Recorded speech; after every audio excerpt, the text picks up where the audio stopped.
Hello everyone. आज हम discuss करने वाले हैं बॉडी फ्लूइड के बारे में। बॉडी फ्लूइड का मतलब हो गया हमारे शरीर का तरल पदार्थ।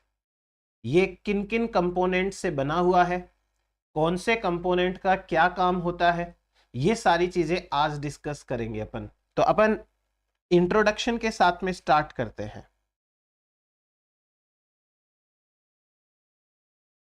हम बात करने वाले हैं बॉडी फ्लूइड के बारे में, यानी शरीर का जो तरल पदार्थ है उसके बारे में। बॉडी फ्लूइड तो अपन समझते हैं कि बॉडी फ्लूइड का मीनिंग क्या होता है।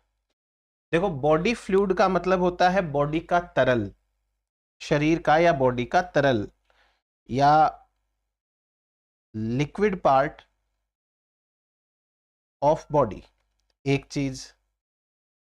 फिर अगर आप पूरे के पूरे एनिमल किंगडम की बात करोगे तो बहुत कम ऐसे एनिमल्स हैं सिंपल टाइप के, जैसे पोरीफेरा, सिलेंट्रेटा। ये क्या करते हैं, पानी में, समुद्र में जहां पे ये रहते हैं वहां अपने आसपास के पानी को अपनी बॉडी के अंदर लेते हैं और दूसरी साइड से निकाल देते हैं। तो इनकी बॉडी के अंदर जो बाहर का पानी है वही आता है और वो चला जाता है और वो चीजों का ट्रांसपोर्ट कर देता है। बॉडी फ्लूइड का या लिक्विड का मेन फंक्शन, मुख्य कार्य है, मेन फंक्शन तो होता है ट्रांसपोर्ट का। मेन काम है वो ट्रांसपोर्ट करने का होता है। इसके साथ साथ में जो दूसरा फंक्शन है इसका, वो बैलेंस का होता है, बॉडी में बैलेंस बनाना। अब बैलेंस बहुत तरीके का है, जैसे सॉल्ट्स का बैलेंस बना के रखना, बॉडी के अंदर डिफरेंट प्रोटीन्स का बैलेंस बना के रखना। तो ये कोई छोटा टर्म नहीं है बैलेंस। अभी तो मैं इंट्रोडक्टरी पार्ट में ऐसे ही बता रहा हूं, फिर डिटेल में पढ़ेंगे अपन। तो ये बॉडी फ्लूइड का मेन फंक्शन है। अब यदि मैं बात करूं सिंपल पोरीफेरा एंड स्पॉन्जेज और सिलेंट्रेटा के बारे में, यदि अपन पोरीफेरा यानी कि इसमें आते हैं sponges and coelenterates,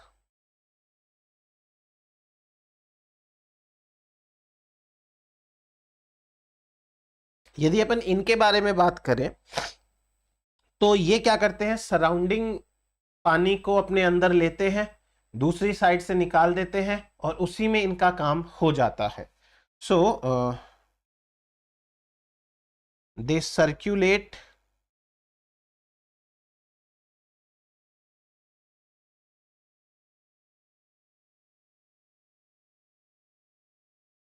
surrounding water, बाहर का पानी है वो सर्कुलेट करते हैं। लेकिन इसी के अंदर वो एक्सचेंज कर लेते हैं मैटर का, एक्सचेंज ऑफ मैटर। कोई चीज बाहर से लेनी है तो वो आ जाएगी, कोई अंदर का वेस्ट मटेरियल है उसे बाहर रिलीज करना है तो वो भी काम अपना हो जाएगा। लेकिन जब हम बात करते हैं कॉम्प्लेक्स ऑर्गेनिजम्स की, हायर ऑर्गेनिजम्स की, हायर ऑर्गेनिजम्स,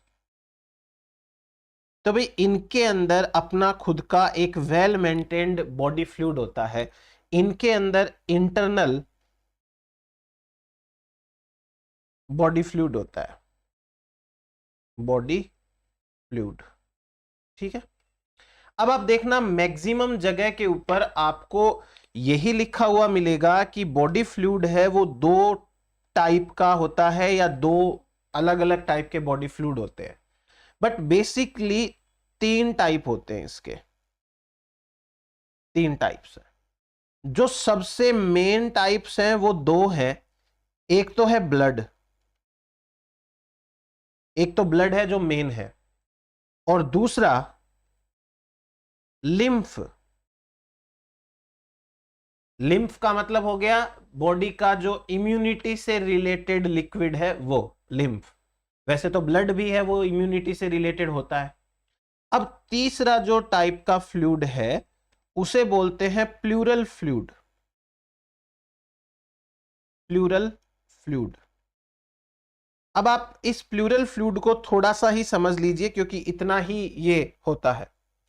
हमारे फेफड़े है ना, वो फेफड़े हमारी बॉडी की जो वॉल है अंदर से उसके टच में रहते हैं, लेकिन फेफड़े की दीवार और बॉडी की अंदर से दीवार दोनों के बीच में एक लिक्विड होता है, इसे कहते हैं प्लूरल फ्लूइड।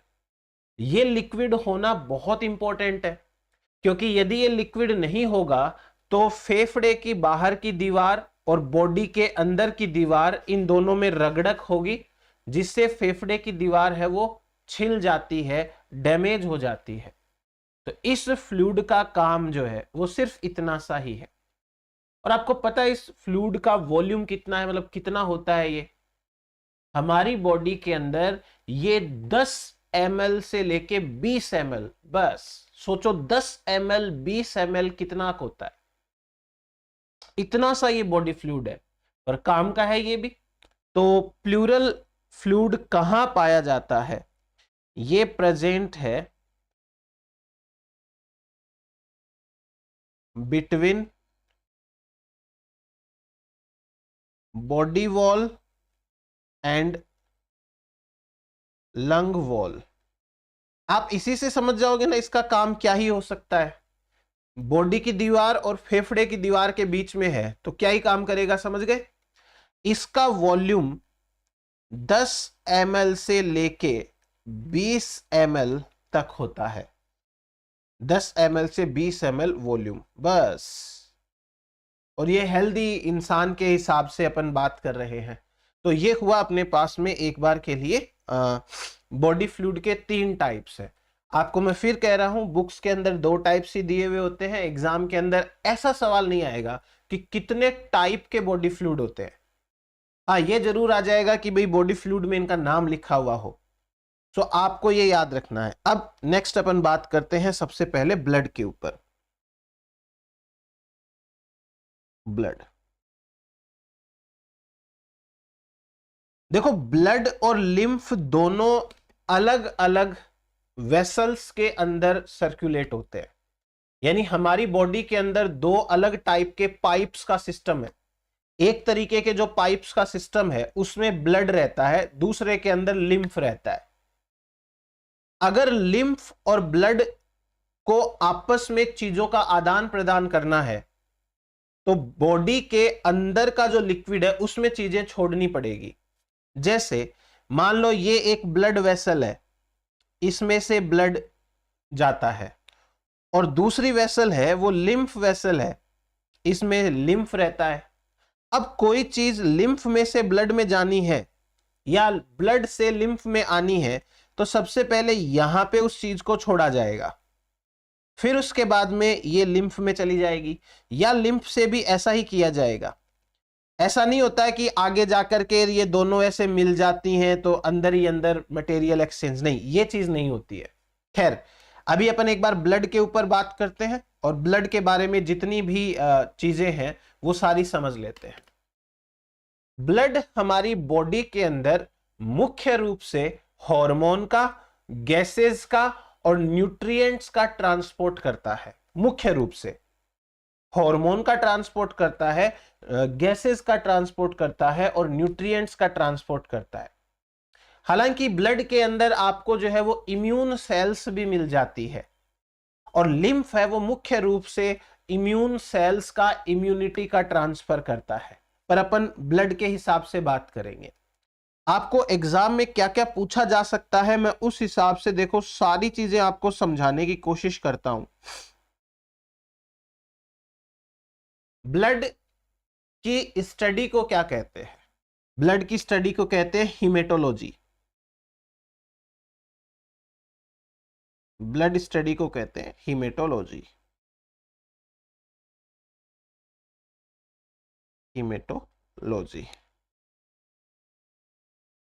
दूसरा, अब इस ब्लड के बारे में छोटे मोटे बातें, कलर कैसा होता है, पीएच कैसी होती है। तो इसका जो कलर है ब्लड का, ऑब्वियस सी बात है रेड होता है। अगर अपन नॉर्मल पीएच की बात करें तो इसकी पीएच होती है 7.4, थोड़ी सी क्षारीय है, बहुत ज्यादा क्षारीय भी नहीं है बट थोड़ी सी क्षारीय ही है, 7.4। अगर वजन के हिसाब से बात करें बाई वेट, तो वजन के हिसाब से 7 से 8%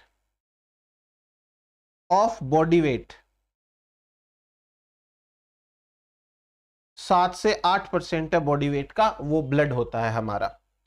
अगर हम वॉल्यूम के हिसाब से बात करें बाई वॉल्यूम, तो मैं आपको एक चीज बताता हूं, देखो अपन बहुत बार अपने साथ भी हुआ होगा फैमिली में भी होता है कि ब्लड टेस्ट करवाते हैं, सीबीसी करवा लिया, कभी कभी जो अदर टेस्ट हैं वो भी करवा लिए। तो अलग अलग लेबोरेटरी वालों के लिए एक रेंज वैल्यू अलग होती है। कोई कहता है कि हीमोग्लोबिन जो है वो 14 से लेके 15 तक होना चाहिए, कोई कहता है 13 से 14 होना चाहिए, हल्का फुल्का आपको डिफरेंस मिलेगा। एक ऑप्शन तो यह है कि जहां से सवाल आते हैं उस किताब के डेटा को याद कर लो आप, पर मुश्किल यह है कि भाई वो डेटा इतना इजी भी नहीं है, क्योंकि अलग अलग किताबों में अलग अलग दिया हुआ रहता है। तो आपको क्या करना है, एक सामान्य सी चीज याद करनी है। जैसे बाई वॉल्यूम के अंदर अगर मैं मेल की बात करूं, तो एडल्ट मेल्स के अंदर 5 से 6 लीटर ब्लड होता है, 5 से 6 लीटर। और यदि फीमेल्स की बात की जाए तो 4 से 5 लीटर फीमेल के अंदर ब्लड पाया जाता है। तो ये ब्लड की वॉल्यूम के हिसाब से हो गई। अब उसके बाद ब्लड एक लिक्विड कनेक्टिव टिश्यू है,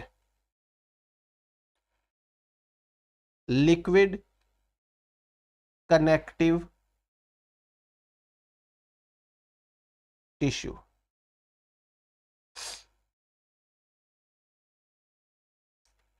लिक्विड कनेक्टिव टिश्यू है।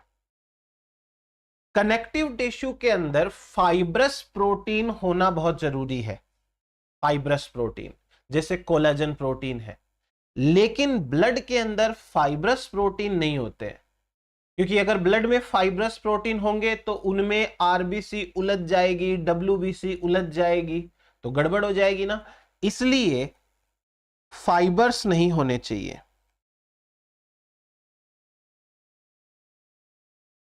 ब्लड में फाइबर्स नहीं होते हैं, ठीक है। अब ब्लड को 2 पार्ट्स में डिवाइड करते हैं।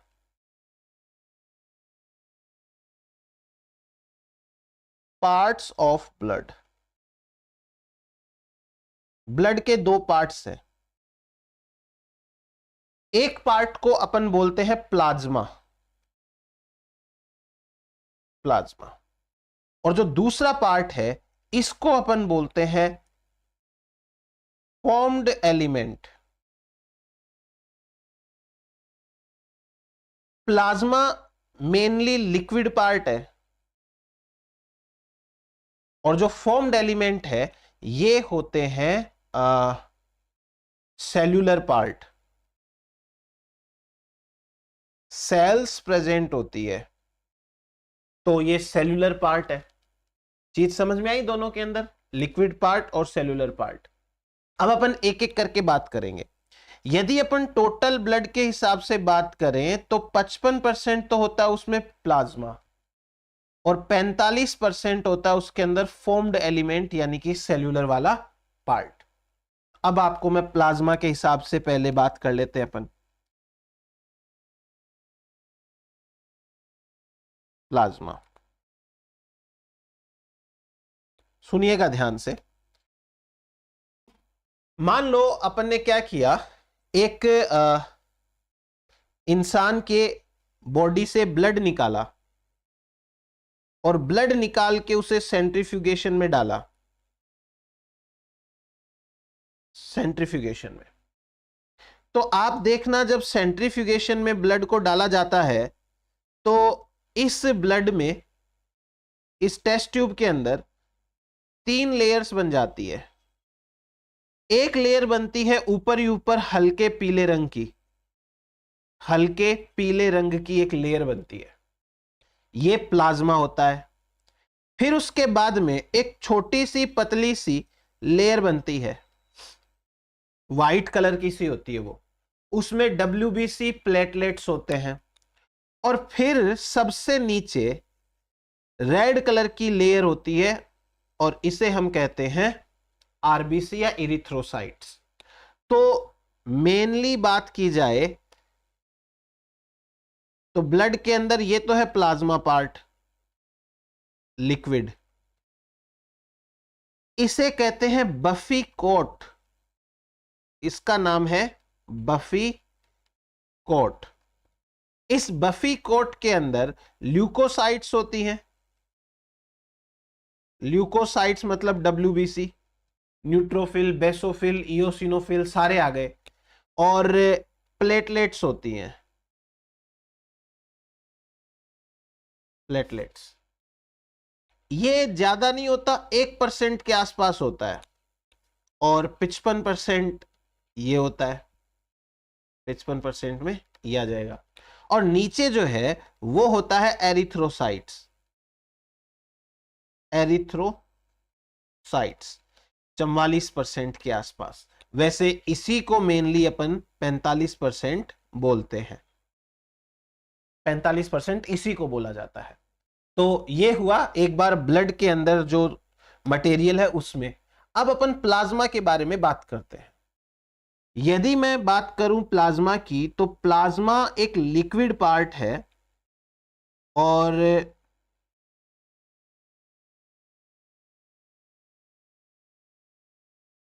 इस लिक्विड पार्ट के कुछ कैरेक्टर्स हैं। जैसे ये हल्का पीले रंग का होता है, हल्का पीला, इसे बोलते हैं पेल येलो या straw colour, straw colour. Straw का मतलब जो गेहूं होता है, बाजरा होता है, फसलें होती हैं, वो जब पक जाती है तो उनके तने कैसे हो जाते हैं, वैसे टाइप का सा होता है स्ट्रॉ कलर का। इस लिक्विड पार्ट के अंदर स्ट्रॉ कलर आता है, वो आता है मेनली बिलीरुबिन की वजह से, बिलीरुबिन के कारण, बिलीरुबिन के कारण ये हल्के पीले रंग का होता है। इस लिक्विड पार्ट के अंदर 90 से 92% क्या होता है, वाटर। इतना तो इसके अंदर जल ही होता है, 90 से 92%। और यूं लगा लो कि भाई 8 से 10% इसके अंदर प्रोटीन्स होते हैं, 8 से 10% के आसपास इसमें प्रोटीन्स पाए जाते हैं। अब मैं आपको बताऊं इसमें क्या क्या कैसे कैसे चीजें प्रेजेंट है, प्लाज्मा के अंदर क्या क्या प्रेजेंट है। तो वेरी फर्स्ट ऑफ ऑल अपन ऐसे समझते हैं कि ये है प्लाज्मा,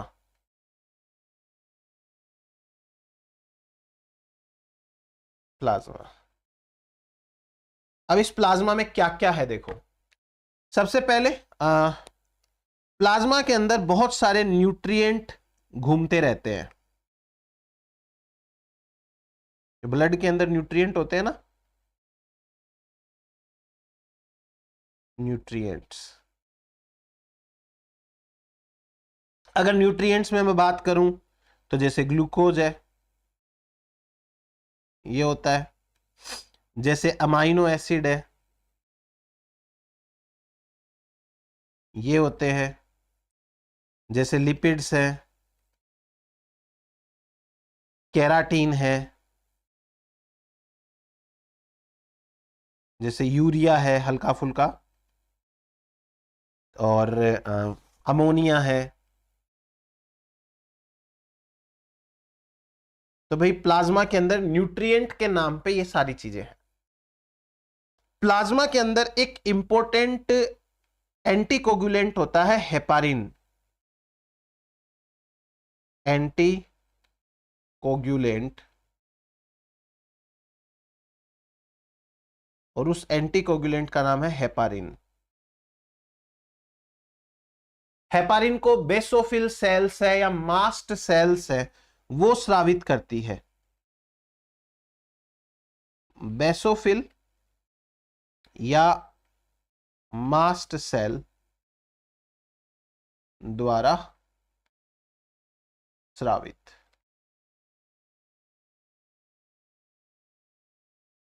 ठीक, इसको साइड में रखते हैं अपन।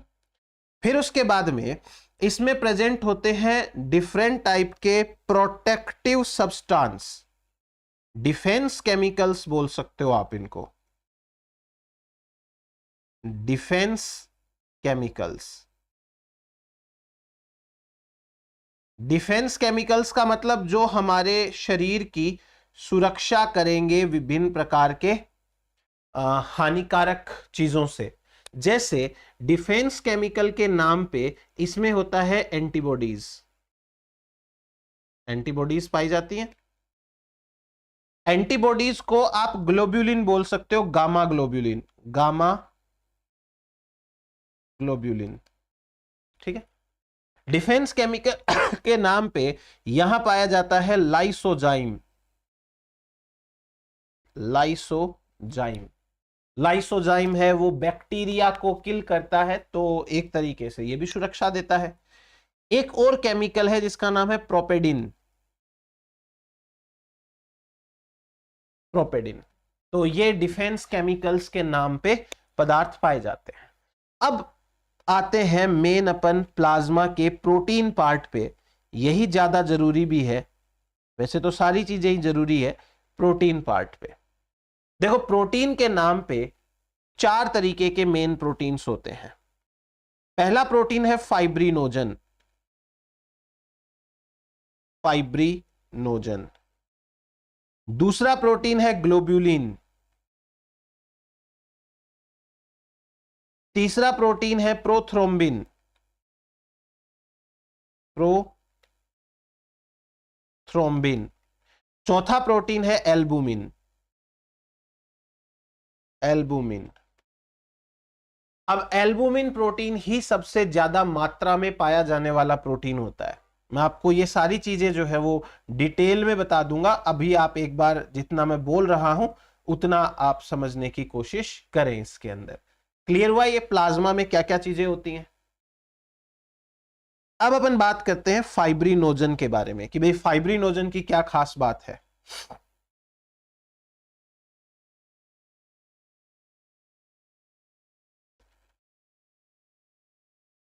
फाइब्रिनोजन, देखो फाइब्रिनोजन एक प्रकार का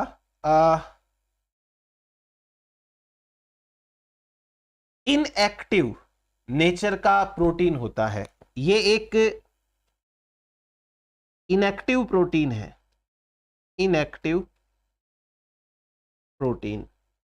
जो प्रोटीन इनएक्टिव होता है उसे कहते हैं जाइमोजन, जाइमोजन। इसको एक्टिव कैसे करते हैं, देखिए जब चोट लग जाती है तो ब्लड क्लोटिंग पाथवे चालू होता है, और उसी ब्लड क्लोटिंग पाथवे में कैसे भी करके प्रोथ्रोम्बिन को थ्रोम्बिन में कन्वर्ट किया जाता है।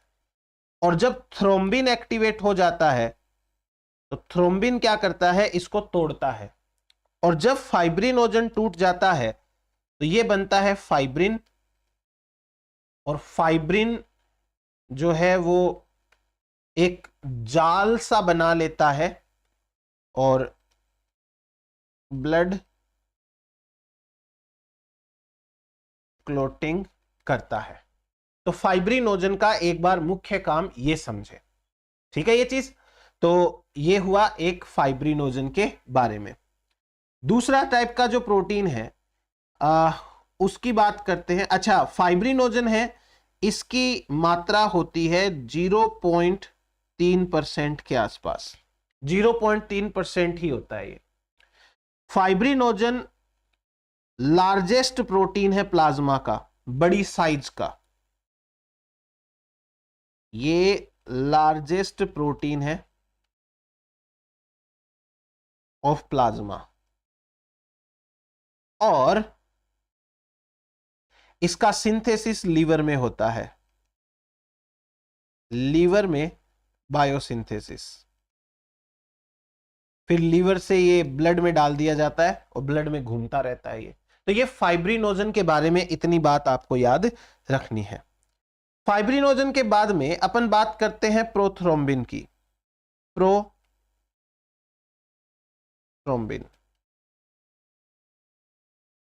प्रोथ्रोम्बिन है, ये भी 0.3% के आसपास होता है। प्रोथ्रोम्बिन थ्रोम्बिन में बदलता है और थ्रोम्बिन जो है वो ब्लड क्लोटिंग के अंदर आगे जाके हेल्प करवाता है।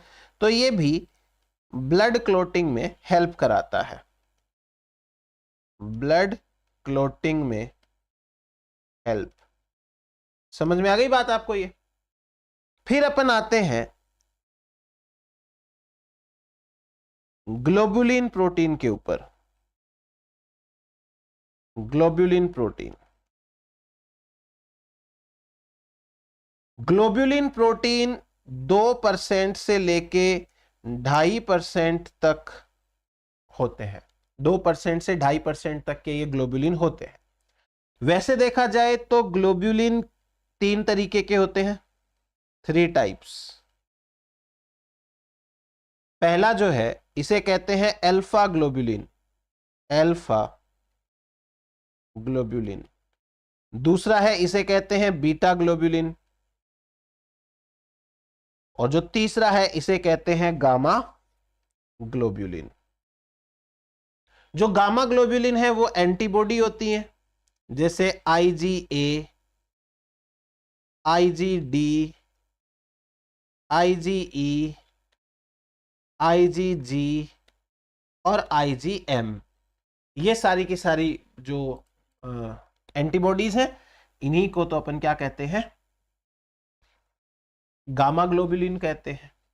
तो ये गामा ग्लोबुलिन के बारे में। अब अल्फा और बीटा ग्लोबुलिन की बात करते हैं। गामा ग्लोबुलिन का निर्माण लिम्फोइड ऑर्गन में होता है। एंटीबॉडी तो है ये, तो इनका निर्माण लिम्फोइड ऑर्गन में होता है, लिम्फोइड ऑर्गन में सिंथेसिस, लिम्फोइड ऑर्गन में इनका सिंथेसिस होता है। अब गामा ग्लोबुलिन, अल्फा ग्लोबुलिन और बीटा ग्लोबुलिन की बात करते हैं। ये दोनों के दोनों ग्लोबुलिन लीवर में बनते हैं, लीवर में, समझ जाओगे, लीवर में, अल्फा एंड बीटा ग्लोबुलिन। और इसके बाद में जैसे अल्फा ग्लोबुलिन है, इनका काम होता है कॉपर आयन का ट्रांसपोर्ट करना, कॉपर ट्रांसपोर्ट। और जो बीटा ग्लोबुलिन है, इनका काम है आयरन का ट्रांसपोर्ट करना, आयरन ट्रांसपोर्ट। सो ये 2 काम होते हैं इसके अंदर। क्लियर ये? अब अपन आते हैं नेक्स्ट पार्ट के ऊपर, that is albumin. Albumin important रहेगा, कैसे देखो, एल्बुमिन अगर प्रोटीन के लेवल पे बात करें तो एल्बुमिन 4% होता है। पूरी प्लाज्मा के अंदर 4% है एल्बुमिन, तो मैक्सिमम प्रोटीन ये है। प्लाज्मा का मैक्सिमम प्रोटीन कौन सा होता है? एल्बुमिन होता है।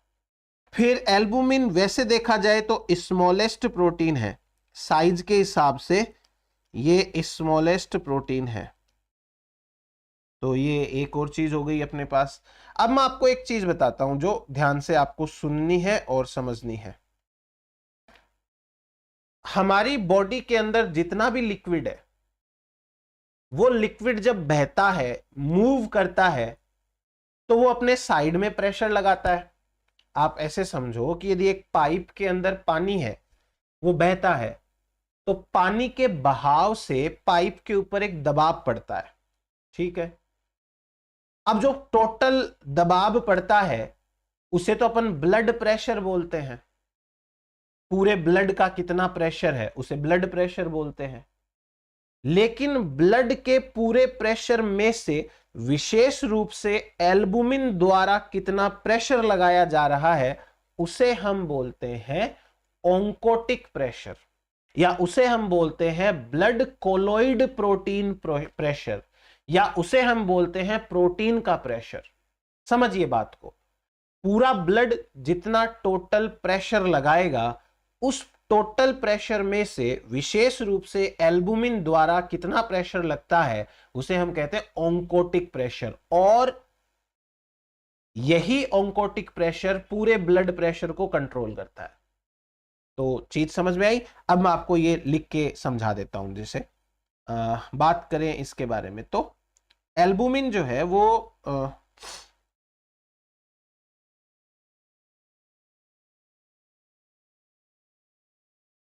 प्रेशर लगाता है, एल्बुमिन प्रेशर लगाता है। इस प्रेशर को बोलते हैं ऑन्कोटिक प्रेशर,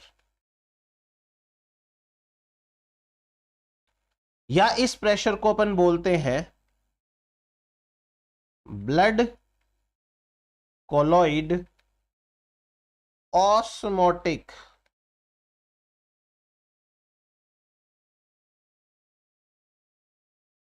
प्रेशर। ये प्रेशर भी है। इस प्रेशर का काम क्या है? इस प्रेशर का काम है ब्लड के ऑस्मोटिक प्रेशर को, मैंने शायद गलत बोल दिया, पूरे बीपी को नहीं, ऑस्मोटिक प्रेशर को, ब्लड के ऑस्मोटिक प्रेशर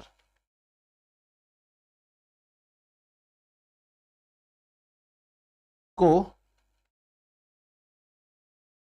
कंट्रोल करना। तो ये वाला काम जो है वो किया जाता है बाय एल्बुमिन। अब इसके अलावा एल्बुमिन स्मॉलेस्ट प्रोटीन हो ही गया, ये छोटी मोटी बातें अपन ने कर ही ली है। अब अपन बात करते हैं दूसरी चीजों के बारे में कि और क्या क्या प्रेजेंट है प्लाज्मा के अंदर। तो इनऑर्गेनिक सॉल्ट्स की बात करते हैं या आयंस की बात करते हैं। क्या क्या आयंस प्रेजेंट है प्लाज्मा के अंदर? जो सोडियम है वो मेन कैटायन है, ये है मेन कैटायन, और जो क्लोराइड है वो मेन एनायन है। वैसे तो यही सोडियम एंड क्लोराइड ही पूरी बॉडी के अंदर मेन कैटायन या एनायन टाइप होते हैं, बाकी जैसे जैसे भी आएगा अपन बात कर लेंगे। इसके अलावा देखो पोटेशियम मिलेगा आपको, पोटेशियम के बाद में मैग्नीशियम होता है, कॉपर होता है। ये याद करने की वैसे जरूरत नहीं है। एनायन के रूप में bicarbonate, very very important, chloride आ ही गया इसके अंदर, और बस ये टाइप के यहाँ पे आयंस है। इनके अलावा अगर सॉल्ट्स की बात करें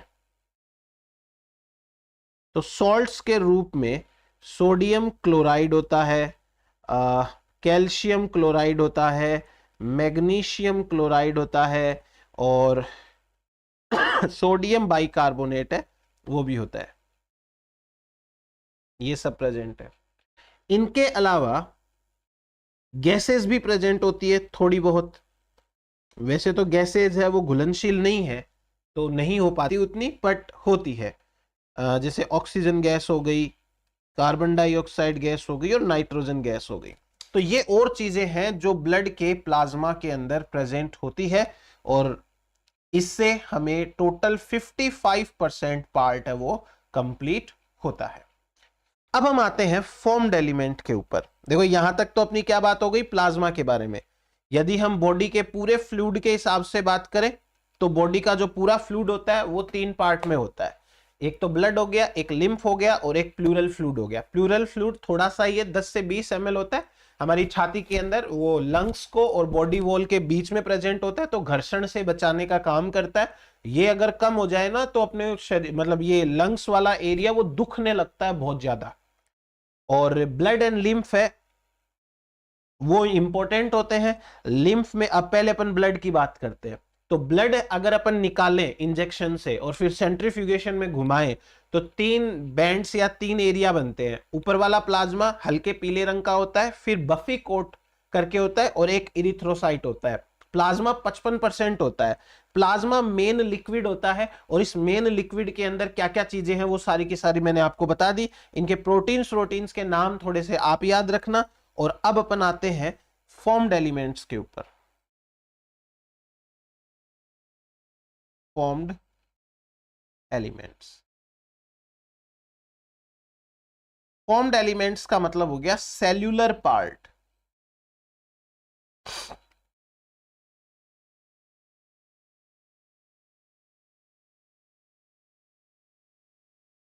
सेल्यूलर पार्ट मतलब मेन सेल वाला पार्ट कौन सा है, कितना है, वो सेल्यूलर पार्ट फॉर्म्ड एलिमेंट कहलाता है। अब इस फॉर्म्ड एलिमेंट के अंदर अपने को पढ़ना है एरिथ्रोसाइट्स, आरबीसी, एरिथ्रोसाइट्स। इसमें हमको पढ़ना है ल्यूकोसाइट, ल्यूकोसाइट्स। इसके अंदर अपने को पढ़ना है प्लेटलेट्स, प्लेटलेट्स। और ये टोटल 45% है, जिसमें से प्लेटलेट एंड ल्यूकोसाइट है वो 1% के आसपास आते हैं, बाकी मेन यही है। नाउ एरिथ्रोसाइट से अपन बात स्टार्ट करते हैं।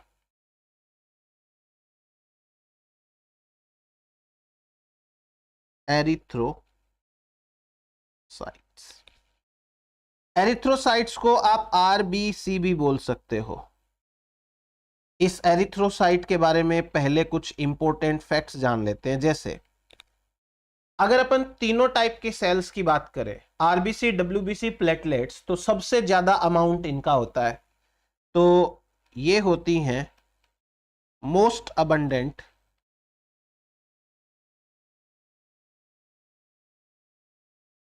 Sales of blood. ये ब्लड की सबसे ज्यादा अबंडेंट टाइप की सेल्स होती है। अगर अपन इनके फॉर्मेशन के हिसाब से बात करें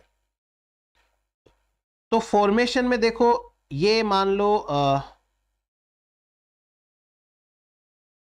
बोन मैरो है, हड्डी है ये,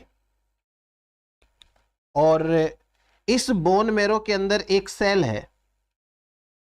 इस सेल को बोलते हैं haematopoietic stem cell, HSC, haematopoietic stem cell. ये हिमेटोपोइटिक स्टेम सेल एक दूसरी सेल में कन्वर्ट होती है, इसे कहते हैं एरिथ्रोब्लास्ट सेल, एरिथ्रोब्लास्ट सेल। ये एरिथ्रोब्लास्ट सेल एक दूसरी सेल में कन्वर्ट होती है, इसे कहते हैं रेटिक्यूलोसाइट, रेटिक्यूलोसाइट। ठीक है, और ये सारा काम कहां चल रहा है, बोन मैरो के अंदर। फिर ये रेटिक्यूलोसाइट है वो बोन मैरो से निकल के ब्लड के अंदर आ जाती है। ये मान लो ब्लड वेसल है, ये है ब्लड वेसल,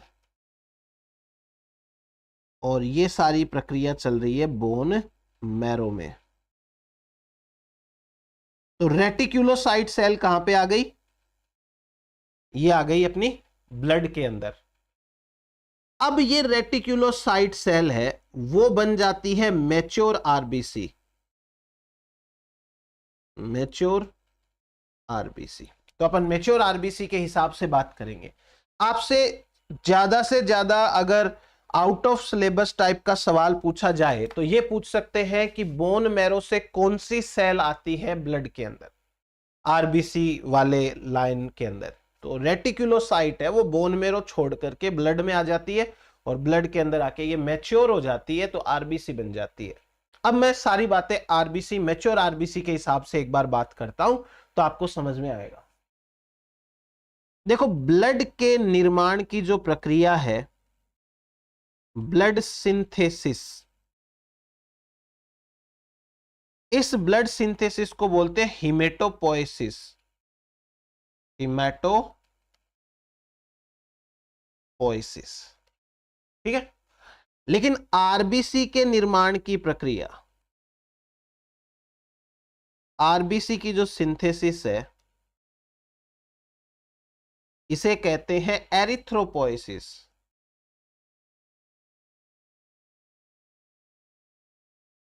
एरिथ्रोपोएसिस, जो एरिथ्रोपोएसिस की प्रक्रिया है अब इसमें देखना, एक चीज समझाता हूं मैं आपको।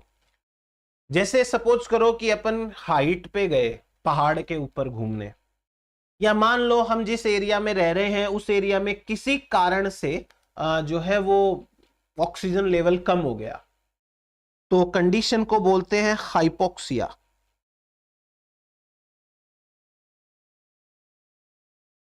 हाइपोक्सिया, हाइपोक्सिया मतलब लो ऑक्सीजन।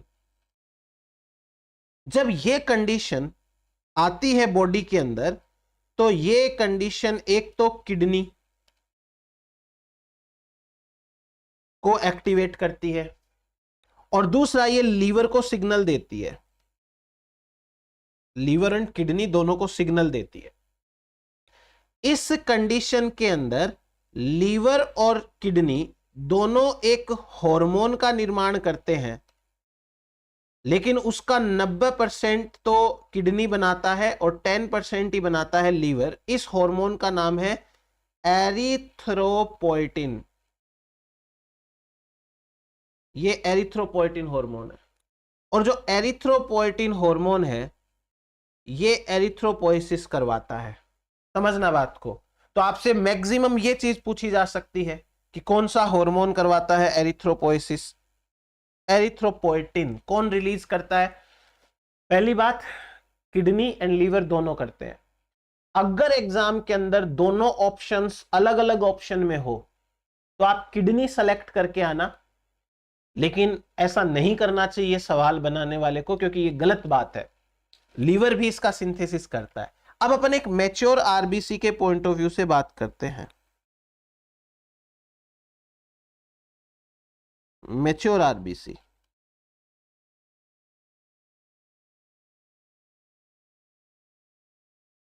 अगर मैं मैच्योर आरबीसी को साइड से देखूं तो मुझे ये ऐसी दिखाई देगी।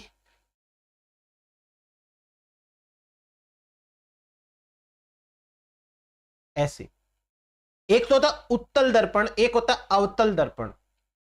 अवतल मतलब जिसमें खड्डा सा होता है, और उत्तल जिसमें उभार सा होता है। आरबीसी में दोनों साइड खड्डे हैं, इसलिए इस शेप को बोलते हैं बाइकनकेव। इस शेप को बोलेंगे बाइकॉनकेव। मैंने तो ऐसे याद रखा है, केव का मतलब होता है गुफा, केव का मतलब खड्डा। तो जिसमें खड्डे हो वो बाइक मतलब कनकेव होती है। अब इसमें दोनों साइड खड्डे हैं, इसलिए बाइकनकेव है। एक चीज, अगर मैं इसके डायामीटर की बात करूं, यानी यहां से लेकर के यहां तक की बात करूं डायामीटर, तो इसका डायामीटर होता है, ये जो पार्ट मतलब ये है डायामीटर, वो है 7.5 माइक्रोमीटर। 7.5 माइक्रोमीटर। यदि मैं इसको बीच में से बात करूं, जहां से ये पिच की हुई है, दबी हुई है, इसकी बात करूं, तो ये जो चौड़ाई है ये है 1 माइक्रोमीटर। ये चौड़ाई है, विड्थ है, और ये व्यास है, डायामीटर, व्यास। लेकिन जहां से ये फूली हुई है, मतलब किनारों से बात करूं, तो ये 2 माइक्रोमीटर होती है। 2 माइक्रोमीटर चौड़ाई। तो किनारों से इसकी चौड़ाई कैसी है, बीच में से कैसी है, वो एक बार आपको समझ में आया। अब और चीजें इसके बारे में, इसकी जो स्ट्रक्चर है, उस स्ट्रक्चर के पॉइंट ऑफ व्यू से बात करते हैं अपन। बाइकनकेव होती है, ये अपन ने बात कर ली। इसमें एरिथ्रोपोइसिस वगैरह वगैरह की बात हो ही गई है। फिर मैं आपको कुछ इंपॉर्टेंट पॉइंट्स वगैरह भी लिखा दूंगा। चलो एक बार अपन बात करते हैं आरबीसी काउंट के बारे में। अगर एक हेल्दी पर्सन की बात करें, चाहे मेल हो या फीमेल हो, तो इसमें 5 मिलियन से 5.5 मिलियन आरबीसी होती है पर मिलीमीटर क्यूबिक, यानी वॉल्यूम के अंदर। 1 मिलीमीटर का जो क्यूब बनता है, उस जैसे मान लो ये क्यूब होता है, ये क्यूब, यदि इसमें 1 मिलीमीटर वॉल्यूम है तो इसमें 50 लाख से 55 लाख तक आरबीसी होती है। ये तो बात है एक एडल्ट पर्सन की। अब इसमें मेल फीमेल को यदि अपन बात करें तो मेल्स में 5.5 मिलियन दे रखा है, फीमेल्स के अंदर ये 4.5 मिलियन दे रखा है। जो न्यूबॉर्न होते हैं, बच्चे पैदा होते हैं, उनमें थोड़ा ज्यादा होता है क्योंकि उनको ऑक्सीजन की ज्यादा जरूरत होती है, उनको अभी डेवलपमेंट चल रहा होता है, उनमें ज्यादा होती है। रैबिट के अंदर 7 मिलियन होती है।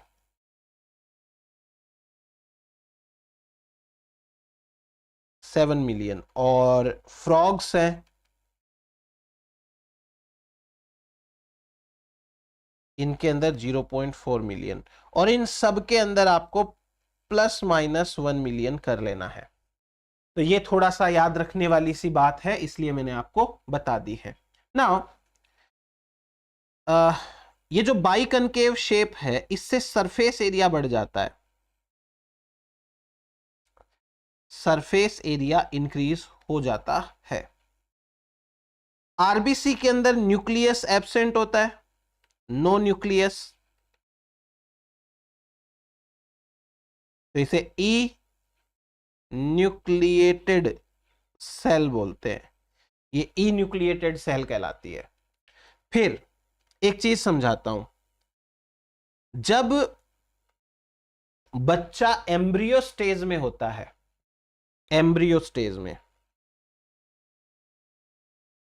तो एम्ब्रियो स्टेज के अंदर मेनली लीवर और स्प्लीन, ये आरबीसी बनाते हैं। आरबीसी फॉर्मेशन इनमें होता है। लेकिन जब आफ्टर बर्थ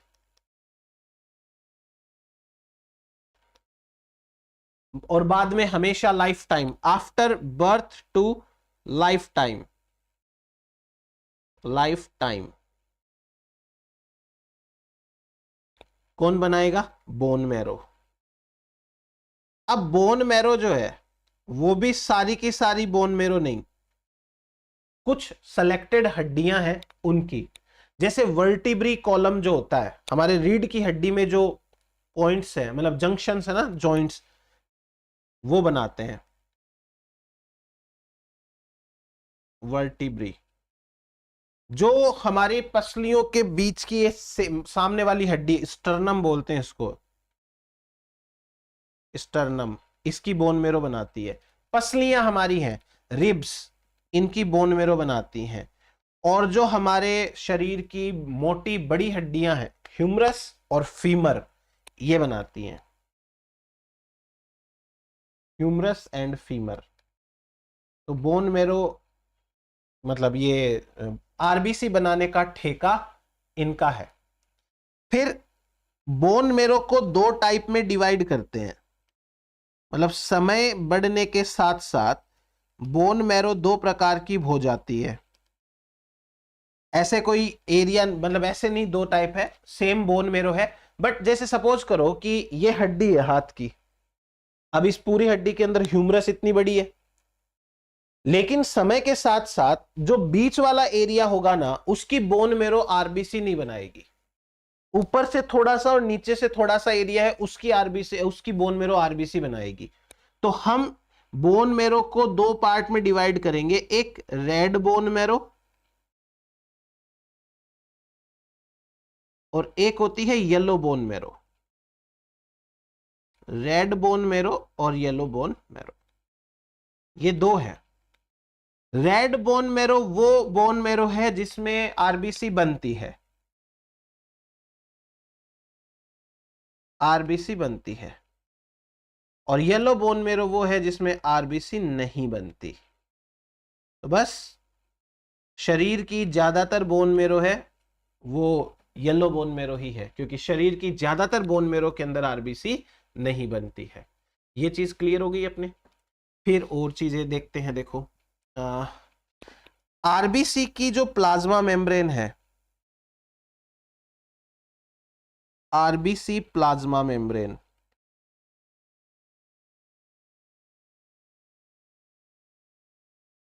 इस आरबीसी की प्लाज्मा मेम्ब्रेन को कहते हैं डोनन मेम्ब्रेन। इसको क्या कहते हैं? डोनन्स मेम्ब्रेन, डोनन्स मेम्ब्रेन। ये डोनन मेम्ब्रेन या आरबीसी की membrane chloride and HCO3 negative के लिए हाईली परमिएबल होती है, हाईली परमिएबल, अत्यधिक पारगम्य, और सोडियम एंड पोटेशियम के लिए नॉन परमिएबल होती है, नॉन परमिएबल, अपारगम्य होती है। इस कंडीशन को या इस प्रोसेस को बोलते हैं डोनन फिनोमिनन, डोनन फिनोमिनन।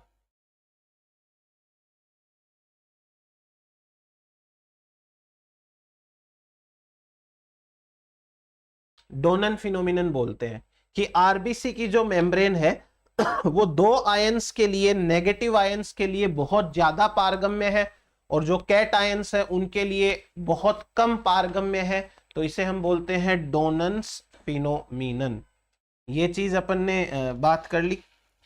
अब आरबीसी की जो शेप है वो बाई कनकेव क्यों होती है? तो आरबीसी की शेप के अंदर, आरबीसी के अंदर एक स्ट्रोमिन नाम का प्रोटीन प्रेजेंट है, स्ट्रोमिन प्रोटीन, और इसके कारण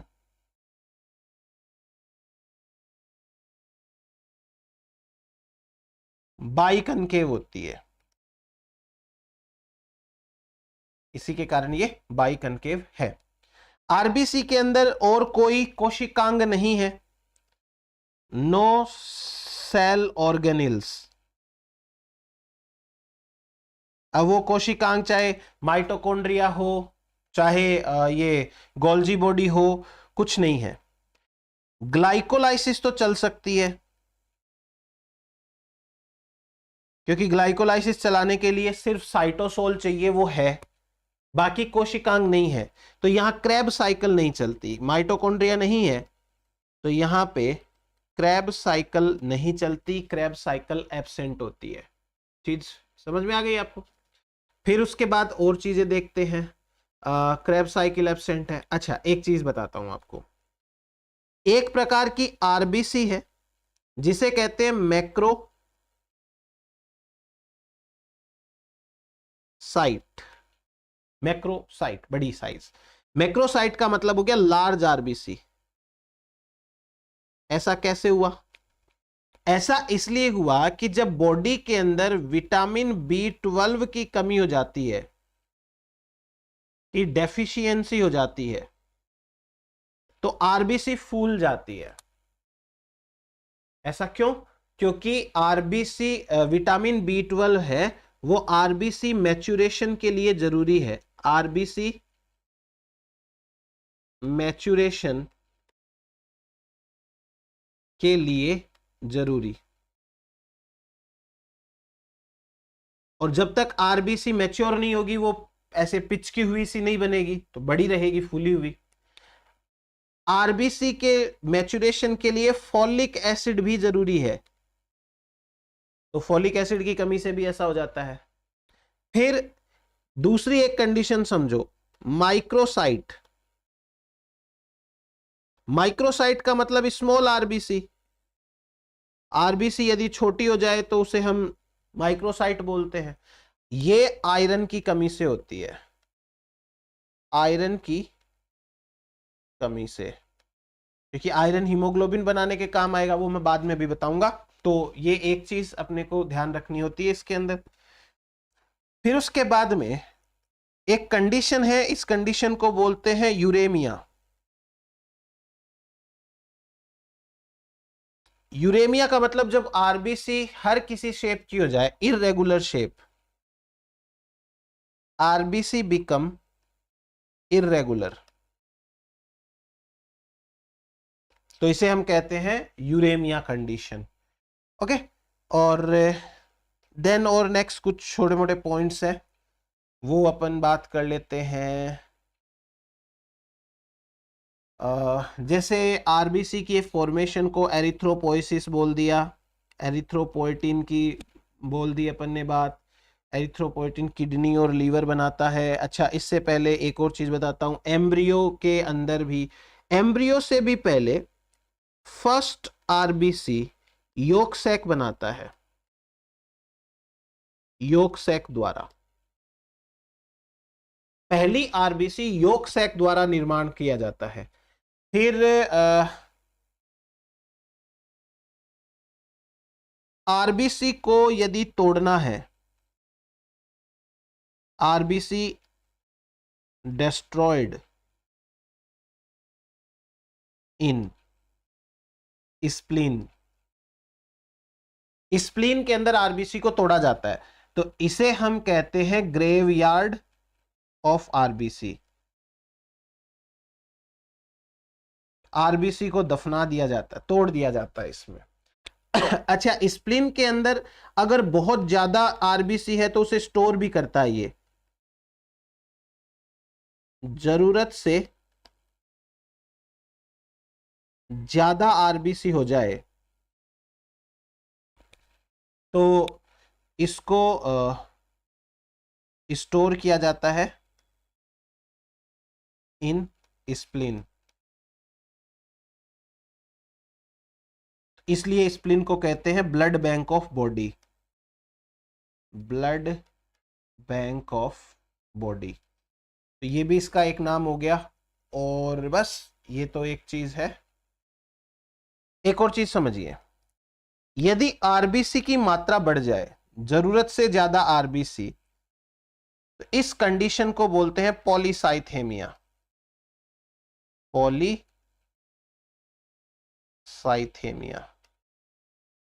ठीक है, ये एक टर्म है, वो आप याद रखें। चलो अब अपन आते हैं आरबीसी के अंदर पाए जाने वाले एक इंपॉर्टेंट कंपोनेंट पे, जिसका नाम है हीमोग्लोबिन। हीमोग्लोबिन क्या है, कैसे है, क्यों है, समझा देता हूं। सबसे पहले हीमोग्लोबिन, हीमोग्लोबिन एक गैस को ट्रांसपोर्ट करने वाला पिगमेंट है। Haemoglobin is a gas transporter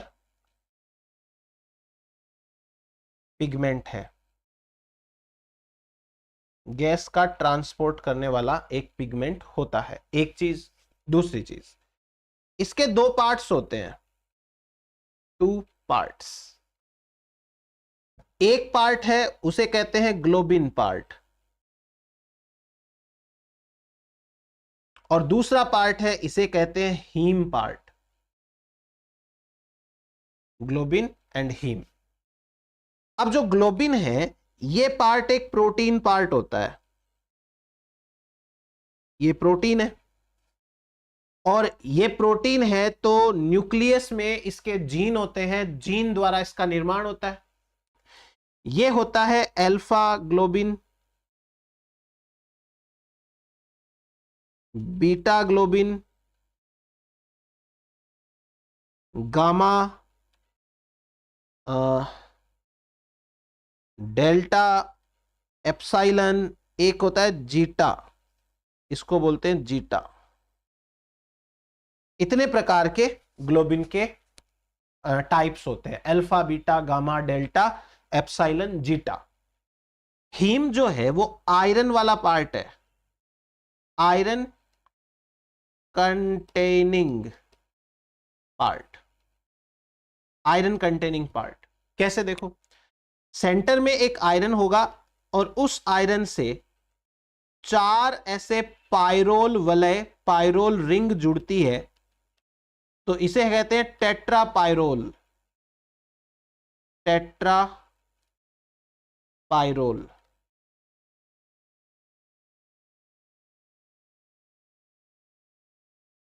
और ये चारों की चारों रिंग्स आपस में ऐसे जुड़ी रहती है। अभी मैं इसको बहुत ज्यादा डिटेल में नहीं बता रहा, एक बार सिंपल सा ही समझो। प्रोटीन पार्ट तो ऐसे प्रोटीन जैसा प्रोटीन होता है, और हीम पार्ट है वो ऐसा होता है, ये जो दिख रहा है आपको इस तरीके का। क्लियर हुआ एक चीज तो आपको। अब आपको मैं एक और चीज बताता हूं, एक हीमोग्लोबिन के अंदर क्या क्या प्रेजेंट होता है, तो आपको समझ में आएगा। उससे पहले देखो, ग्लोबिन निर्माण कैसे होता है। तो ग्लोबिन का निर्माण है, उसका कोई जीन होगा, जीन का एमआरएनए बनेगा, एमआरएनए से प्रोटीन बनेगा, यानी वही सिंपल ट्रांसक्रिप्शन ट्रांसलेशन होगा। और दूसरा जो हीम पार्ट है, हीम निर्माण, ये कैसे होगा। तो हीम के निर्माण के लिए क्या क्या चीजों की जरूरत है। हीम निर्माण में जरूरत पड़ेगी आपको एक तो सक्सिनाइल कोएंजाइम ए की, सक्सिनाइल कोएंजाइम ए, प्लस एक ग्लाइसिन चाहिएगा, इससे बनेगा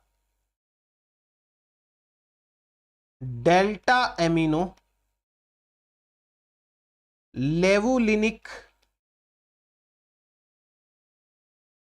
एसिड, इसको शॉर्ट में ALA बोलते हैं, एमिनो लेवुलिनिक एसिड। फिर इससे बनता है इससे बनेगा प्रोटोपोरफायरिन 9, प्रोटोपोरफायरिन 9। और इस प्रोटोपोरफायरिन 9 के अंदर जब आयरन जुड़ जाता है तो यह कहलाता है हीम। तो पहले तो एक बार निर्माण के हिसाब से बात आपको समझ में आई ना, कि क्या निर्माण कैसे होता है इसका। फिर उसके बाद की चीज देखो, और बताता हूं आपको अच्छे से। एक हीमोग्लोबिन में क्या क्या है। एक हीमोग्लोबिन बराबर, एक हीमोग्लोबिन के अंदर होती है 4 ग्लोबिन चेन, 4 ग्लोबिन चेन, उसमें होते हैं 4 हीम। और हीम भी कैसे होते हैं, एक ग्लोबिन में एक हीम। चलो तो 4 हो गए। फिर उसके बाद में एक हीमोग्लोबिन 4 ऑक्सीजन को पकड़ सकता है चाहे तो, और पकड़ेगा कि नहीं पकड़ेगा वो तो डिपेंड करेगा ऑक्सीजन कितनी उपलब्ध है इस बात के ऊपर भी, बट 4 को कम से कम पकड़ सकता है। ये चीज आपको क्लियर होगी। तो क्या क्या चाहिए आपको, 4 ग्लोबिन चाहिए, 4 हीम चाहिए, और ऑक्सीजन देखते हैं। अब जैसे ये है एक ग्लोबिन, ये है दूसरा ग्लोबिन, ये है तीसरा ग्लोबिन, ये है चौथा ग्लोबिन, 4 ग्लोबिन है। ये चारों के चारों ग्लोबिन विभिन्न प्रकार के बॉन्ड्स के साथ आपस में जुड़े हैं। तो देखिए ये तो पार्ट है, ये तो है ग्लोबिन पार्ट या ग्लोबिन चेन। अभी मैं आपको कुछ चीजें बताने वाला हूं तो आपको सब समझ में आएगा, आप टेंशन मत लेना। ये तो हो गया ग्लोबिन चेन के बारे में। दूसरा, ये जो बॉन्ड है, ये बॉन्ड डाइसल्फाइड बॉन्ड है, डाइसल्फाइड बॉन्ड। यहां पे हाइड्रोजन बॉन्ड भी होते हैं, यहां पे आयोनिक बॉन्ड भी होते हैं, यहां पे वॉन्डरवॉल बॉल भी होते हैं, वॉन्डर वॉल फोर्सेज होती है। वो भी होती है। तो विभिन्न प्रकार के फोर्सेस के साथ में ये प्रेजेंट होता है। फिर उसके बाद देखो, इन सभी के अंदर सभी ग्लोबिन के साथ साथ एक एक हीम भी पाया जाता है। हीम जो मैंने पीछे डायग्राम बनाया वैसा का वैसा, तो ये है हीम। तो ये क्या बन गया? हीमोग्लोबिन बन गया अपना। बताओ ये चीज समझ में आई आपको? हीमोग्लोबिन का निर्माण अपन ने कैसे किया? नाउ हीमोग्लोबिन के साथ अभी अपन कुछ आपको चीजें बताता हूं मैं, क्या क्या आपको ध्यान रखना है। हीमोग्लोबिन के टाइप्स देखो,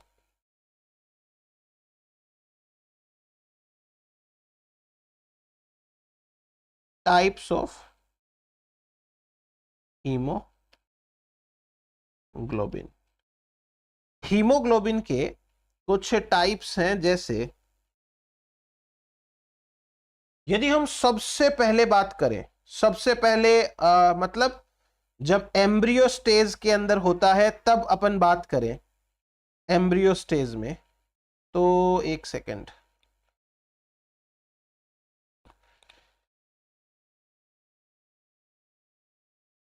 एम्ब्रियो हीमोग्लोबिन।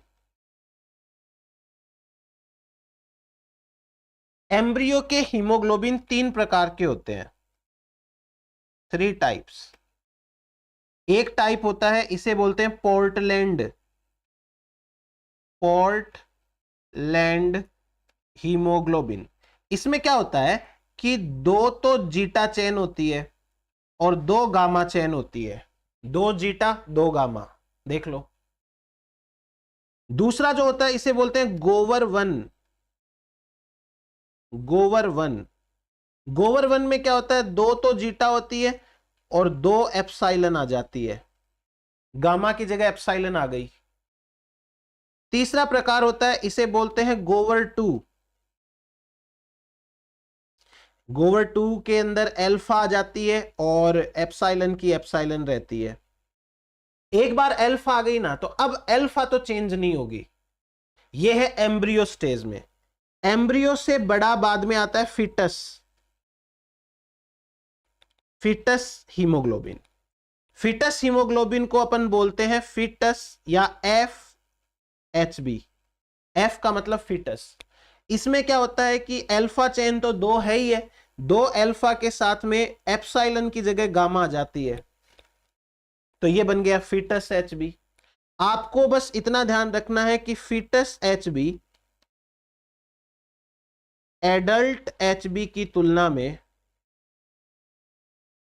एडल्ट HB की तुलना में ऑक्सीजन से स्ट्रांगली जुड़ता है, तभी तो बच्चे को अच्छे से ऑक्सीजन मिल पाती है। फिर आता है adult haemoglobin, adult HB। Adult HB 2 प्रकार का होता है, 2 टाइप्स। एक होता है HbA1 और एक होता है HbA2। HbA1 को HbA भी लिखते हैं, 1 लगाने की जरूरत नहीं है। ये होता है अल्फा 2 बीटा 2 मैक्सिमम, और ये होता है अल्फा 2 डेल्टा 2, ये होता है 2.5%। रट लेना ये चीज, आपको इस एग्जाम में नहीं तो गारंटी है किसी और एग्जाम में काम आएगी। सो ये इतना आपको याद रखना है यहां से हीमोग्लोबिन के बारे में। अभी ना एक छोटी सी चीज और बताता हूं मैं आपको। इनमें नंबर दे रखा है, नंबर ऑफ अमाइनो एसिड्स। देखो अल्फा चेन जो है, यही लिख देता हूं मैं आपको, अल्फा चेन के अंदर दे रखा है 141 अमाइनो एसिड, बीटा में दे रखा है 146 अमाइनो एसिड, गामा और डेल्टा में भी 146 एप्सिलॉन में इनमें दे भी नहीं रखा है, और मैंने ढूंढने की देखो कोशिश भी नहीं करी है क्योंकि इतना डिटेल में भी नहीं जाएंगे। अल्फा बीटा तक आपको पता होना चाहिए। तो ये हीमोग्लोबिन के बारे में कुछ अच्छी बुरी जानकारियां हैं। हीम पार्ट 5% होता है और ग्लोबिन पार्ट है वो 95% होता है। आयरन बता ही दिया, ये बता ही दिया मैंने आपको, और हीमोग्लोबिन के बारे में हो ही गया। तो बस ये है आरबीसी के बारे में सारी की सारी वो जानकारियां जो आपके एग्जाम में 100% अच्छे से आपको काम आएगी। अब आते हैं अपन ल्यूकोसाइट के ऊपर। ल्यूकोसाइट्स बोले तो WBC, ल्यूको का मतलब होता है कलरलेस, ल्यूको का मतलब होता है कलरलेस, कलरलेस। ये जो कलरलेस है वो हो गई फिर WBC, ठीक है ना, WBC। अब जो ये ल्यूकोसाइट सेल्स होती हैं, इन ल्यूकोसाइट सेल्स में हीमोग्लोबिन एब्सेंट है, HB एब्सेंट, तभी तो ये क्या बन गई, कलरलेस बन जाती है। देन इनमें न्यूक्लियस प्रेजेंट होता है, मेन बात तो ये है,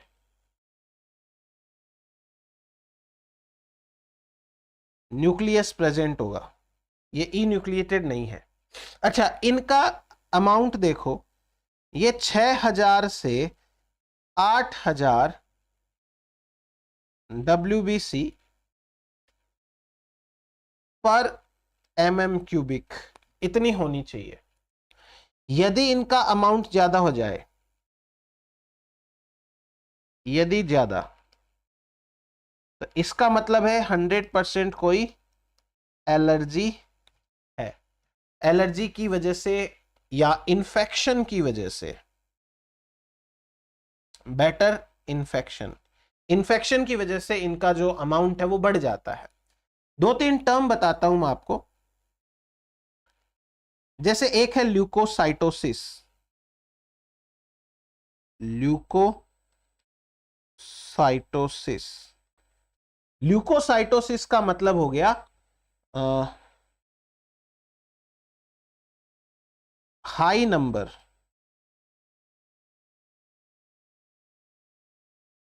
ऑफ ल्यूकोसाइट्स।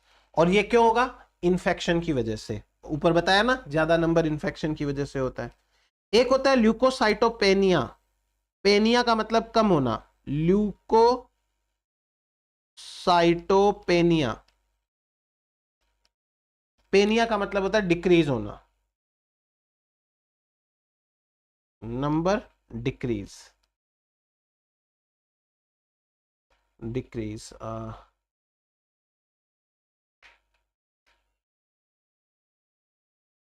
फिर इसके बाद में एक आता है ल्यूकेमिया,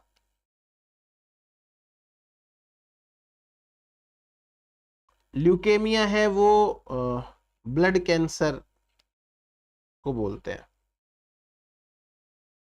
और इसमें मोर देन 1 लाख पर mm³ अगर हो जाए तो ये कंडीशन होती है।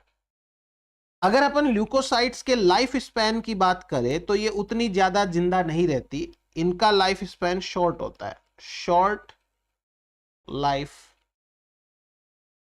स्पैन।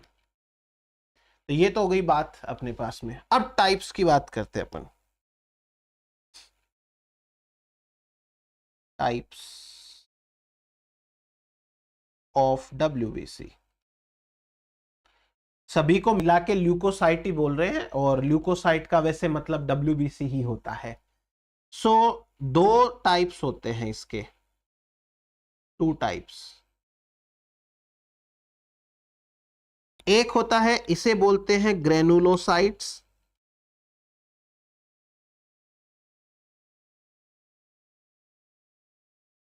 और एक होता है, इसे बोलते हैं एग्रेनुलोसाइट। अब आप पहले मेरी बात को समझो,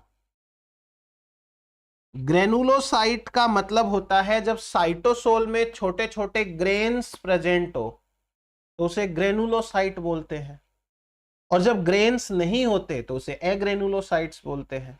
यानी सारा का सारा खेल जो है वो ग्रेनुअल्स का है। अब ग्रेनुअल्स का मतलब दाने, छोटे छोटे, ये वेसिकल्स होती है जिनके अंदर कोई एंजाइम भरा है, कोई प्रोटीन भरा है, कोई आयंस वगैरह भरे हैं, वो सब होता है। तो उसके हिसाब से ग्रेनुलोसाइट के अंदर साइटोप्लाज्म में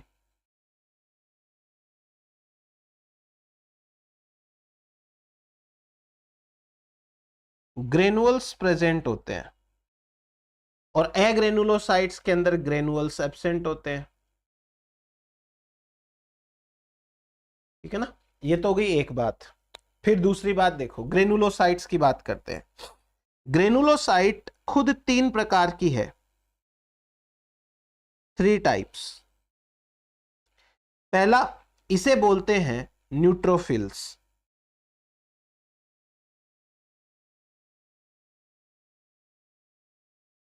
न्यूट्रोफिल्स, न्यूट्रोफिल्स क्या है, कैसे है, क्यों है, बात कर लेते हैं। देखो, न्यूट्रोफिल्स का नंबर होता है 60 से 65%। टोटल WBC में से न्यूट्रोफिल 60 से 65 है, तो आपको समझ में आ गया कि ये सबसे ज्यादा है। इनका जो न्यूक्लियस होता है मल्टीलोब्ड होता है, मल्टीलोब्ड न्यूक्लियस। जैसे इस प्रकार से,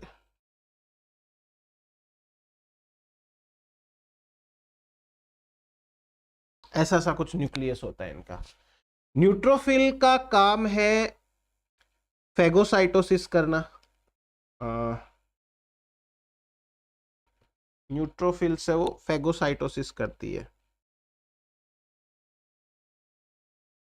फेगोसाइटोसिस। फेगोसाइटोसिस समझते हो ना, कोई इन्फेक्शियस पार्टिकल आ जाए तो उसको खा जाती है, तो उसे अपन फेगोसाइटोसिस बोलते हैं।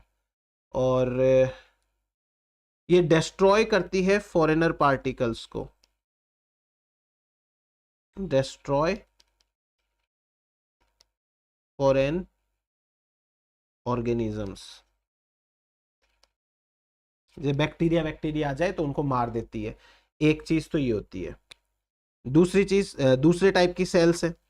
दूसरी सेल्स है, इन्हें कहते हैं अपन बेसोफिल्स।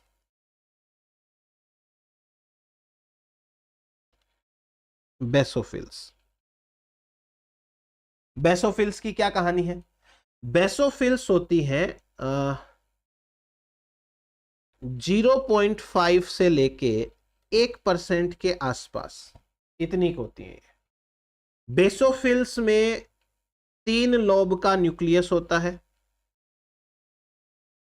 3 lobed nucleus.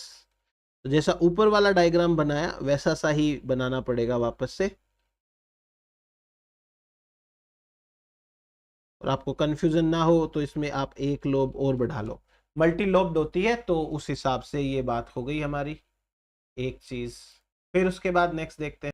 तो ये 3 लोब का न्यूक्लियस प्रेजेंट है बेसोफिल। अब उसके बाद में बेसोफिल के बारे में एक बात, ये नॉन फेगोसाइटोटिक होती है, नॉन फेगोसाइटोटिक, नॉन फेगोसाइटोटिक टाइप की सेल्स होती है। नॉन फेगोसाइटोटिक सेल्स के साथ साथ बेसोफिल जो होती हैं वो सीक्रेट करती हैं 3 सब्सटेंस को। एक होता है सेरोटोनिन, एक होता है हिस्टामिन। सेरोटोनिन और हिस्टामिन दोनों के दोनों ब्लड वेसल को संकुचित करते हैं, तो इन्हें कहते हैं वैसोकॉन्ट्रैक्टर, वैसोकॉन्ट्रैक्टर। और जो एक और है इसे कहते हैं हेपारिन। हेपारिन एंटीकोगुलेंट होता है, एंटी कोगुलेंट। ये एंटीकोगुलेंट होता है हेपारिन, ये चीजों का सिक्रेशन करती है। ये तीनों ही पदार्थ जो होते हैं वो इन्फ्लेमेटरी रेस्पॉन्स देते हैं, यानी सूजन, इन्फ्लेमेटरी रेस्पॉन्स में काम आते हैं, सूजन के अंदर काम आते हैं। ओके, थोड़ा सा करेक्शन कर लीजिएगा प्लीज। जो हिस्टामिन है वो वैसो डायलेटर है, ये रिलैक्स करता है मसल को, गलती से मेरे को याद नहीं रहा। सेरोटोनिन है वो है वैसो कॉन्ट्रैक्टर, ये वेसल्स को संकुचित करता है, और हिस्टामिन है वो वैसो डायलेटर है, वैसो डायलेटर। तो ये एक बार के लिए इस बेसोफिल के बारे में बात हो गई अपनी, है ना। बेसोफिल हो गया, और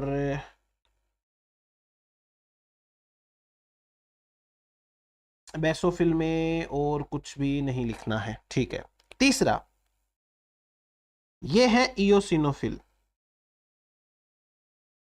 इयोसिनोफिल्स।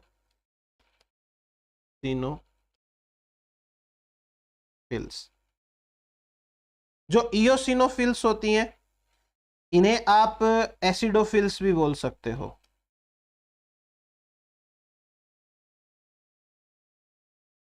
एसिडोफिल्स। अब इनका जो परसेंटेज है वो 2 से 3% होती है टोटल की। है इयोसिनोफिल है वो बाई लोब्ड न्यूक्लियस वाली होती है, बाई लोब्ड न्यूक्लियस। तो इनका न्यूक्लियस कुछ इस प्रकार का होता है, ऐसे। और इसके अलावा एलर्जी के अंदर ये रोल प्ले करती है, एलर्जी में इनका रोल होता है। एलर्जी के अलावा ये इन्फेक्शन रोकती है, इन्फेक्शन रेजिस्टेंस का काम भी ये करती हैं इयोसिनोफिल। और इसके बाद में बस ये इतनी सी बात इयोसिनोफिल के बारे में। तो ये तीनों तरीके के सेल्स हो गए अपने पास। अब अपन आते हैं एग्रेनुलोसाइट्स के ऊपर। एग्रेनुलोसाइट्स 2 टाइप की होती है, 2 टाइप्स। पहली जो सेल्स हैं एग्रेनुलोसाइट में, ये है लिम्फोसाइट्स, लिम्फोसाइट्स। लिम्फोसाइट्स में बी सेल और टी सेल आती है, बी एंड टी सेल्स। और ये जो बी सेल और टी सेल है इनका अमाउंट होता है 20 से 25%, 20 से 25%।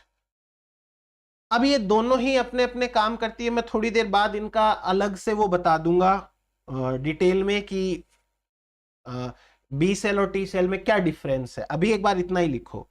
और दूसरे टाइप की एग्रेनुलोसाइट सेल है, इन्हें कहते हैं मोनोसाइट्स। मोनोसाइट्स हैं वो 2 से 10% होती है। इनका जो न्यूक्लियस होता है वो किडनी के जैसा होता है, बीन शेप्ड न्यूक्लियस। देखो ये सारी चीजें रटने वाली है। आप ऐसे समझो कि भाई 2 तरीके के कंटेंट होते हैं। एक तो होता है इंफॉर्मेटिव, जिसमें आपको सिर्फ और सिर्फ रटना पड़ता है, इंफॉर्मेशन है, अब इसमें कोई लॉजिक तो लगेगा नहीं। दूसरे लॉजिकल होते हैं, जब आपके पास में इंफॉर्मेशन अच्छी आ जाती है तो लॉजिक लगा सकते हो आप। तो पहले कुछ चीजें रटनी पड़ेगी। एक चीज और बता देता हूं इन मोनोसाइट्स के बारे में। जो मोनोसाइट होती है वो थोड़े समय बाद में मैक्रोफेज बन जाती है, मोनोसाइट्स मैक्रोफेज बन जाती है। मैं लिख रहा हूं, आप भी लिख लेना, बन जाती है। और मैक्रोफेज क्या करती है? फेगोसाइटोसिस,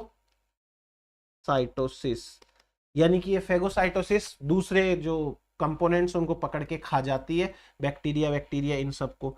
एक बार के लिए तो आपके लिए इतनी सी जानकारी हो गई। फिर मैं आपको बी और टी सेल के अंदर थोड़ा अंतर बता देता हूं, फिर प्लेटलेट्स की बात करेंगे। तो अभी अपन एक काम करते हैं, बी सेल और टी सेल में डिफरेंस समझ लेते हैं थोड़ा सा, है ना। तो एक तरफ बी सेल की बात करें और दूसरी तरफ टी सेल की, डिफरेंस है, सिमिलैरिटी है, जो भी है वो अपन देख लेंगे। बी सेल वो सेल है जो अपने अंदर एंटीबॉडी बनाती है और या तो सर्कुलेशन में छोड़ देती है या अपनी मेम्ब्रेन के ऊपर रखती है पकड़ के।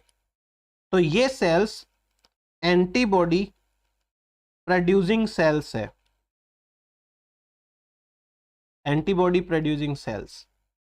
टी सेल कोई एंटीबॉडी नहीं बनाती, नो एंटीबॉडी प्रोडक्शन, एक चीज। तो पहली पहचान तो यही हो गई, कोई एंटीबॉडी नहीं बनाती है और ये एंटीबॉडी बनाती है। दूसरी, जो बी सेल होती है ये ह्यूमरल एक्टिविटी, ह्यूमरल इम्यूनिटी का पार्ट है, part of humoral immunity. Humoral immunity का मतलब आप ये समझो कि एक इनडायरेक्ट इम्यूनिटी, यानी ये जो सेल है वो खुद पैथोजन से लड़ाई नहीं करती, इसने एंटीबॉडी बनाई, वो एंटीबॉडी जाके उनसे लड़ाई झगड़ा करेगी, खुद ने नहीं किया। और ये जो टी सेल होती है ये खुद जाके बात करती है पैथोजन से कि हाँ भाई कैसे आया, चल तेरे को डिस्ट्रॉय करते हैं। तो ये part of cell mediated immunity है, मतलब सेल स्वयं जाती है पैथोजन से बातचीत करती है, उसे नष्ट करती है, और इधर बी सेल खुद नहीं जाती। तो ये एक अंतर हो गया। फिर बी सेल लीवर या बोन मैरो में बनती है, लीवर व बोन मैरो में बनती है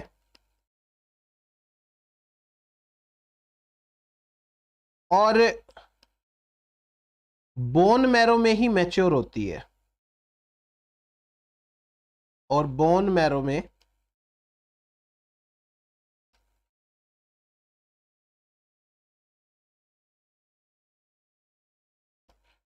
मैच्योर होती है। ठीक है, वही बनती है। लेकिन जो टी सेल्स होती हैं, ये टी सेल्स बोन मैरो के अंदर बनेगी,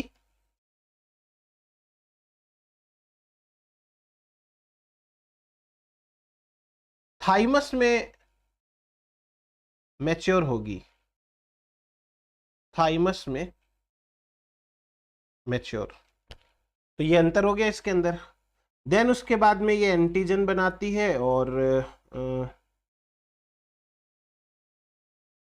ठीक है, बस एक बार मेन चीजें यही है, इतना ही अंतर याद रखो, बाकी इम्यूनिटी वाली बातें आ गई है तो वो मैं आपको बाद में बताऊंगा। अब नेक्स्ट देखो, एक दो टर्म समझाता हूं। एक है, इसे कहते हैं packed cell volume, packed cell volume से कहते हैं पीसीवी, पैक्ड सेल वॉल्यूम। तो पैक्ड सेल वॉल्यूम का मतलब क्या होता है कि टोटल ब्लड में से, टोटल ब्लड में से सेल्स यानी फॉर्म्ड एलिमेंट, फॉर्म्ड एलिमेंट का वॉल्यूम कितना है, समझ गए? जैसे आप ये बोल सकते हो कि ये आएगा 45%, क्योंकि सेलुलर एलिमेंट उतना ही है, फॉर्म्ड एलिमेंट। इससे मिलता जुलता टर्म है haematocrit value, haematocrit value HV। Haematocrit value का मतलब होता है कि टोटल ब्लड में से, ब्लड में से ओनली आरबीसी का परसेंटेज वॉल्यूम कितना है, परसेंटेज वॉल्यूम। तो ये 44% है, 1% ल्यूकोसाइट एंड वो प्लेटलेट्स आ गई थी अपनी। लेकिन आप देखो दोनों कितने पास पास है, 44% 45%, इसलिए कभी कभी पीसीवी को ही एचवी कंसीडर किया जाता है। तो ये हुआ अपने पास में रिगार्डिंग दिस अब अपन आते हैं प्लेटलेट्स के ऊपर।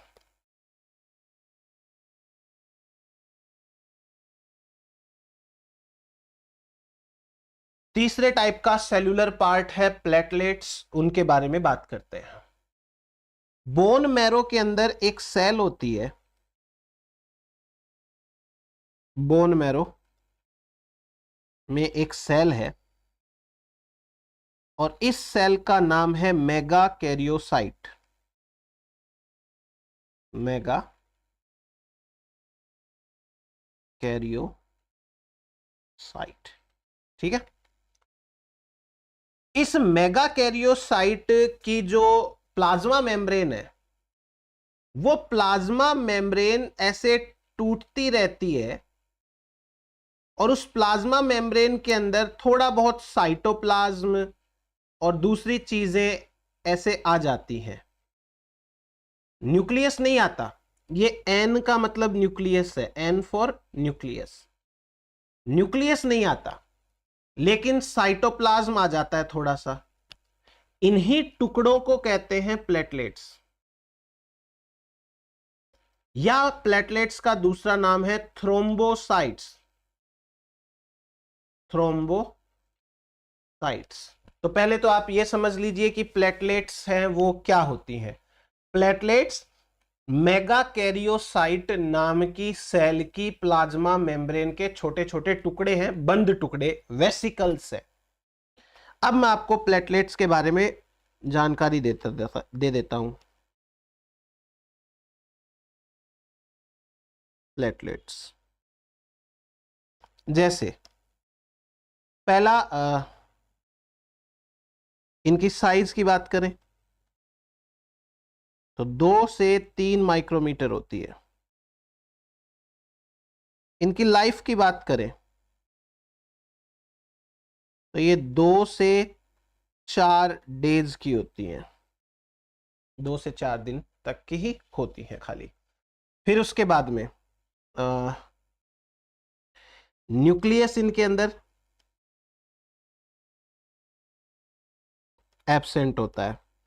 क्या क्या प्रेजेंट है? साइटोप्लाज्म प्रेजेंट, इनके अंदर गोल्जी बॉडी एंडोप्लाज्मिक रेटिकुलम के टुकड़े होते हैं, Golgi and ER residues, Golgi ER के रेसिड्यूज वगैरह होते हैं इनके अंदर। फिर तीसरा, ये सीक्रेट करती है कुछ। क्या क्या सीक्रेट करती हैं सुनते जाओ। पहला, ये सीक्रेट करती हैं platelets activating factor.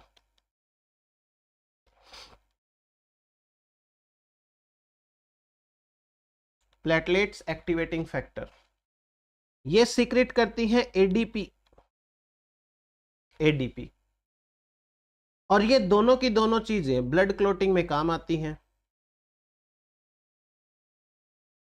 Blood clotting में ये काम आती है।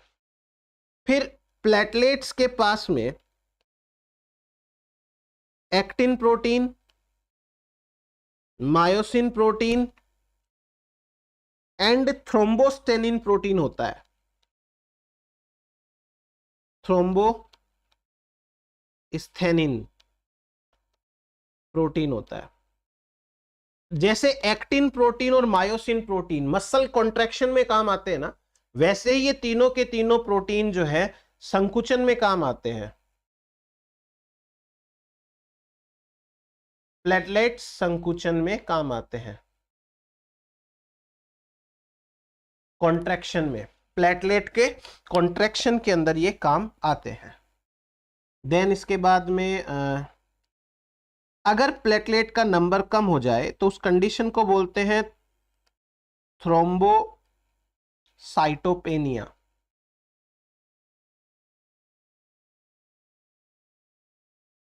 थ्रोम्बोसाइटोपेनिया का मतलब होता है डिक्रीज प्लेटलेट नंबर।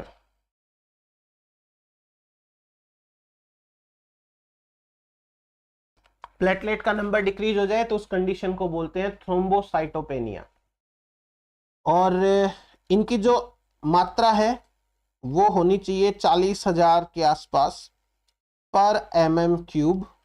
ये इतना सा रहता है। फिर एक डिजीज होती है, इसे कहते हैं परप्यूरिया डिजीज। परप्यूरा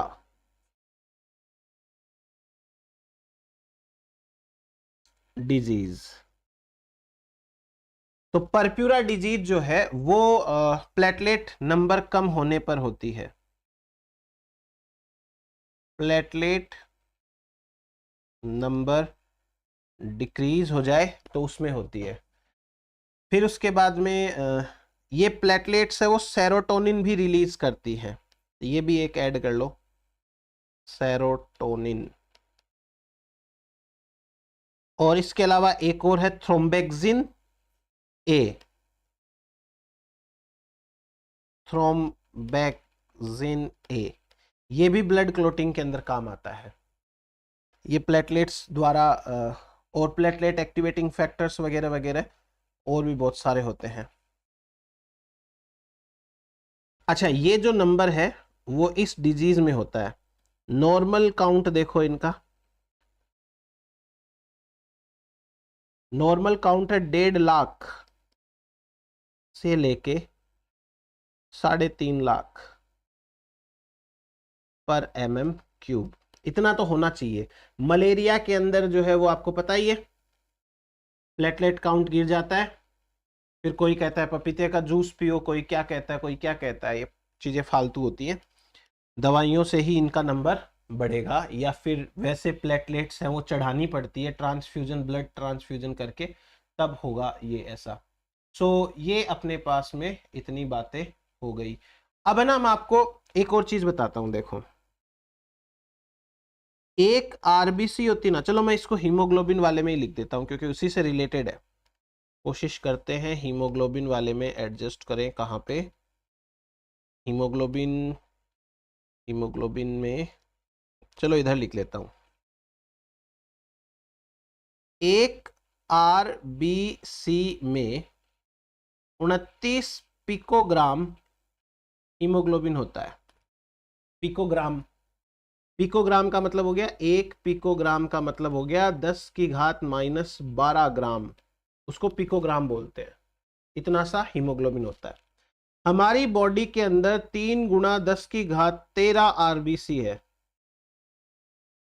बॉडी में, तो इनके अंदर टोटल 900 ग्राम हीमोग्लोबिन है। तो आपको ये याद रख लेना है, शायद किसी एग्जाम में पूछ ले कि एक आरबीसी में कितना हीमोग्लोबिन होता है, और ये भी पूछ सकते हैं कि हमारी बॉडी में टोटल हीमोग्लोबिन कितना है। ये इस कैलकुलेशन से आता है। तो ये आज के लिए इतना ही। नेक्स्ट लेक्चर के अंदर अपन लिम्फ पढ़ेंगे, क्या होता है अच्छे से, और लिम्फ के साथ साथ ब्लड ग्रुप्स वगैरह वो पढ़ने हैं, ब्लड क्लोटिंग पढ़नी है। तो वो नेक्स्ट लेक्चर में। आज अपन इतना ही करेंगे। Thank you.